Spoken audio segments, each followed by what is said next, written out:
मानसी तोहरे कारनामा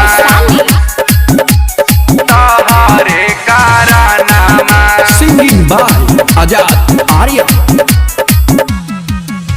समस्तीपुर जिला में खिलल हा कौना मामा गे मानसी तोहरे कारनामा। खोजा हौ पटोरी वाला थानामा गे मानसी तोहरे कारनामा। गे मानसी तोहरे कारनामा संकट में हौ जानामा आगे संकट में हौ जानामा। खोजा हौ पटोरी वाला थानामा गे मानसी तोहरे कारनामा। समस्तीपुर जिला में खिलल हा कैना मामा गे मानसी तोहरे कारनामा। डीजे कंचन तोहरे कारनामा। भूले के परल छौरी धमोना ऐसन दे सगे। खो गेल देहिया के हो साहबे सगे। जहिया से मैया तोहर कलकौ छौरी के सगे। भूल गेलियै हमहू पटोरी ऐसन दे सगे।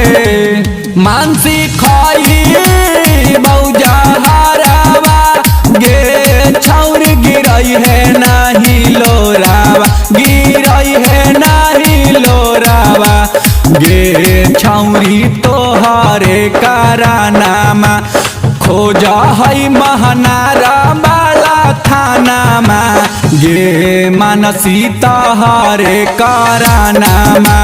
खोजा है चकलाल से वाला थानामा गे मानसी तोहरे कारनामा। तोहरे कारनामा कारनामा। हम न जानलियौ छौरी करबे ऐसन काम गे।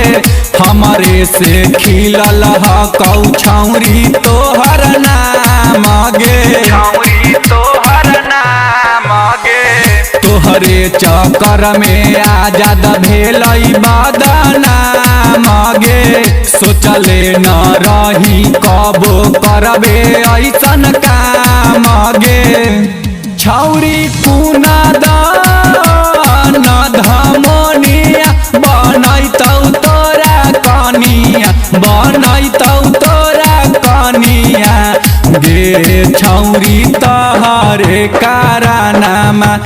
खिलल है समस्तीपुर जिला में नामा गे मानसी तोहरे कारनामा। खिलल है भसकरा के नामा गे मानसी तोहरे कारनामा। जाय मानसी का करा देलू।